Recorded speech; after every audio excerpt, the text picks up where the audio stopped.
Nii, tere kõigile. Minu nimi on Kristiina, ma olen Psühhobussist ja Psühhobuss on selline tore ettevõte, kes käib mööda Eestit ja tutvustab psühholoogiat läbi katsete ja päriseluliste näidete.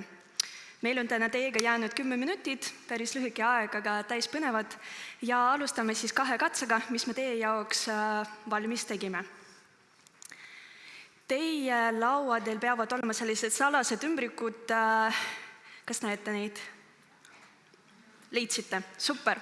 Ja need, kes võite need nüüd lahti teha ja need, kes kuulevad meid online, võite skännida QR-koodi, mis viib teid kausta vajalike materjalidega. Seal üks ümbrik on laua peale. Ümbrikutes on sellised näokaardid ja kaustas on ka näokaardid. Neid tuleb paigutada järjekorda siis kõige vähem kuni kõige rohkem usaldusväärne nägu.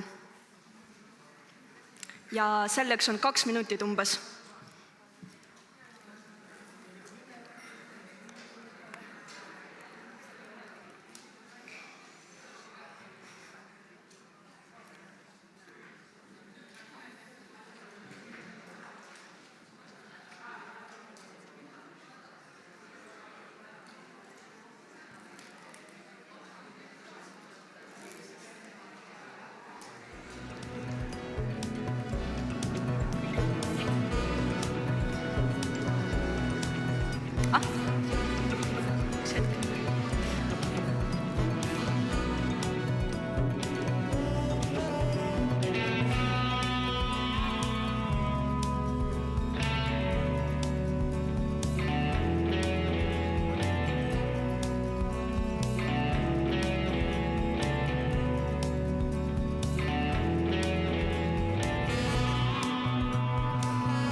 Veel 1 minut on jäänud.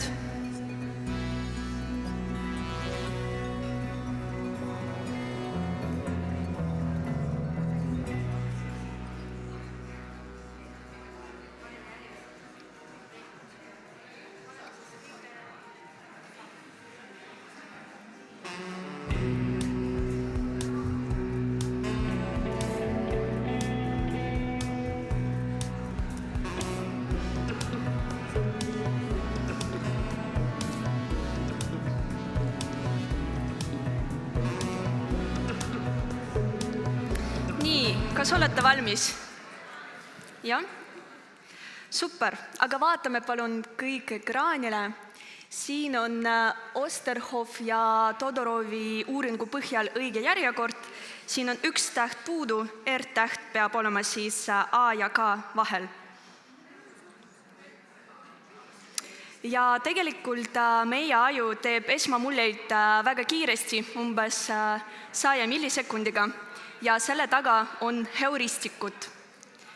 Heuristikud on sellised kiirteed meie ajus, mis aitavad meil teha kiireid otsuseid, kui infot on väga vähe. Ja tavaliselt need heuristikud on meie jaoks väga kasulikud, aga mõnikord võivad nad meid ka eksitada. Ja tajutav usaldusväärsus päris elus ei pruugi tähendada tegelikku usaldusväärsust.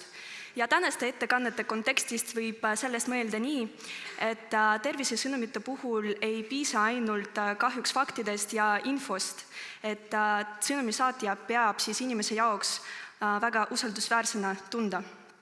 Ja lähme nüüd teise katse juurde, mitte nüüd selle juurde, mida me näeme, vaid selle juurde, kuidas meie aju trikitab meid sellega, mida me kuulame. Ja kuulame 1 lühikest heliklippi. Meil on teadus selja taga. Nii, kas kuulsite midagi? Paneme nüüd seda teist korda, aga enne seda ma annan teile väikse vihje, et seal on peidus 1 konkreetne lause, mis on seotud meie tänase konverentsiga. Meil on teadus selja taga. Täpselt. Ja lause oli kogu aeg seal olemas, meil on teadus selja taga. Seda nähtust nimetatakse ülevalt alla töötlemiseks, ehk meie aju kasutab varasemaid teadmisi ja ootusi selleks, et mõista segast sisendit. Näiteks, kui sa juba tead mõnda võõrkeelt, siis järsku hakkad sa kuulma sõnu, mida sa enne ei eristanud. Ja siis ülevalt alla töötlemisel on vastand alt üles. Ehk kui sa veel ei tea mõnda võõrkeelt, siis kõik kõlab sahinana nagu meie katse alguses, eks ju. Ja ka tänases ettekannete puhul, tervisesõnumite puhul võib sellest mõelda nii, et inimese jaoks inimene siis selgitab enda jaoks infot nii, kuidas on seotud tema juba olemasolevate uskumustega. Nii ka sünnivad tervisemüüdid. Ja sellega on meie mõlemad katsed tänaseks lõppenud. Saime teada, et tegelikult aju ei taju kõike objektiivselt. Et meie taju mõjutavad siis heuristikud, esmamuljed ja ka meie ootused. Ja veel kord suur aitäh kõigile, kes täna oma teadmisi ja kogemusi jagasid ja ka neile, kes kuulasid ja vaatasid. Sellega on Tervise Arengu Instituudi konverents tänaseks lõppenud. Ilusat päeva jätku kõigile ja turvalist koju minekut. Aitäh!